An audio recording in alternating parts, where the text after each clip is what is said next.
छत्तीसगढ़ प्रदेश में माननीय प्रधानमंत्री नरेंद्र मोदी जी ने 16 लाख आवास की राशि भेजी थी, जिसे माननीय भूपेश बघेल जी ने सिर्फ इसलिए लौटा दी कि उस आवास योजना में माननीय प्रधानमंत्री लिखा हुआ है। प्रधानमंत्री लिखा है, परंतु नरेंद्र मोदी ऐसा विषय जाएगा और नरेंद्र मोदी जी का प्रचार होगा सिर्फ इसलिए 16 लाख गरीब लोगों को, मतलब अगर उसको 4 से गुणा करें, एक घर में कम से कम 4 लोग रहते तो 64 लाख हमारे छत्तीसगढ़िया भाई बहन जो कि बारिश के चुचवाते पानी से, ठंड से, बरसात से और गर्मी से बचते, ऐसे 16 लाख परिवारों का आवास माननीय मुख्यमंत्री भूपेश बघेल जी ने सिर्फ मोदी जी का प्रचार ना हो जाए इस भय से वापस कर दिया।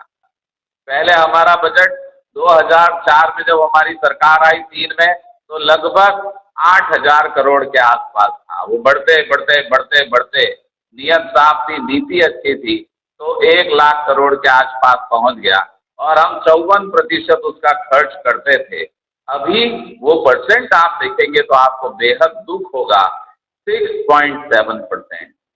अगर 1 लाख करोड़ का बजट है तो उसमें 54%, 54,000 करोड़ भाजपा रोड, नाली, पानी और इंफ्रास्ट्रक्चर, पुल पुलिया में खर्च करती थी, पर ये सरकार सिर्फ 6,000 करोड़ खर्च कर रही है। ये शराब की दुकानें जो है वो सरकार चलाती है। निश्चित रूप से जब भारतीय जनता पार्टी की सरकार थी उस समय ये योजना चालू हुई थी, क्योंकि छोटे छोटे माफिया, शराब माफिया, कोचिया जिसे कहते हैं, वो चालू हो गए थे, तो सरकार किसी और अन्य कोचिया को शराब ना दे इसलिए शराब दुकानें खोली गई थी। पर इन्होंने शराब दुकानों का भी निजीकरण कर दिया।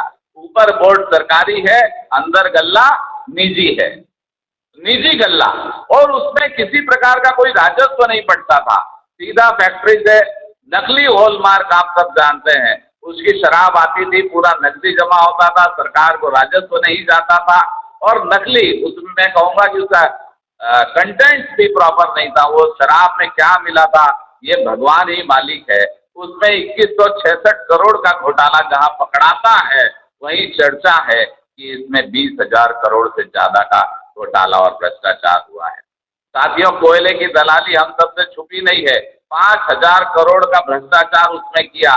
गोठान, अरे गाय के नाम में भ्रष्टाचार करते हो, और वो भी गोठान में पैसा कहाँ से ले आया? ये इंफ्रास्ट्रक्चर का पैसा जो बजट में था उसको तो खा लिए, और उसके बाद जो गांव के लिए सीधा 15वें वित्त आयोग का पैसा, मनरेगा का पैसा आता है, उसको दबाव पूर्वक गोठान में ट्रांसफर कर दिया।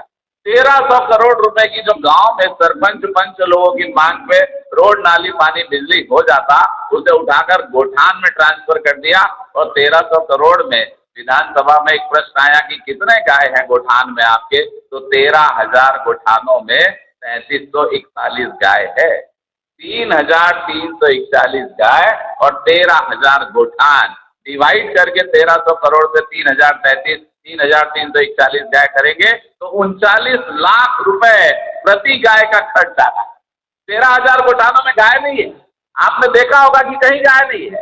विधानसभा में प्रश्न हुआ तो 3,300 गाय बताते हैं और 1,300 करोड़ रुपए का खर्च बताते हैं। ये कैसी सरकार है? इससे बड़ी दुखद बात, हम सब जानते हैं कि प्रधानमंत्री नरेंद्र मोदी जी ने कोविड काल से प्रत्येक परिवार को 5 किलो चावल एक्स्ट्रा दिया। वो 5 किलो चावल अभी भी जारी है, परंतु अमरजीत भगत जो खाद्य मंत्री हैं, उन्होंने स्वीकार किया विधानसभा में कि इसमें बड़ा घोटाला हुआ है। लगभग 5,000 करोड़ का चावल इस सरकार ने वो गरीबों का भी खा लिया। ये अमरजीत भगत ने स्वीकार किया है। मैं कहूँगा कि गरीब के चौके का चावल भी ये सरकार चुराने में पीछे नहीं हटी, उसमें भी भ्रष्टाचार कर दिया। और कहते हैं कि हम छत्तीसगढ़िया वाद पर चलने वाले लोग हैं, क्या ये चावल मेरे छत्तीसगढ़ी भाई बहनों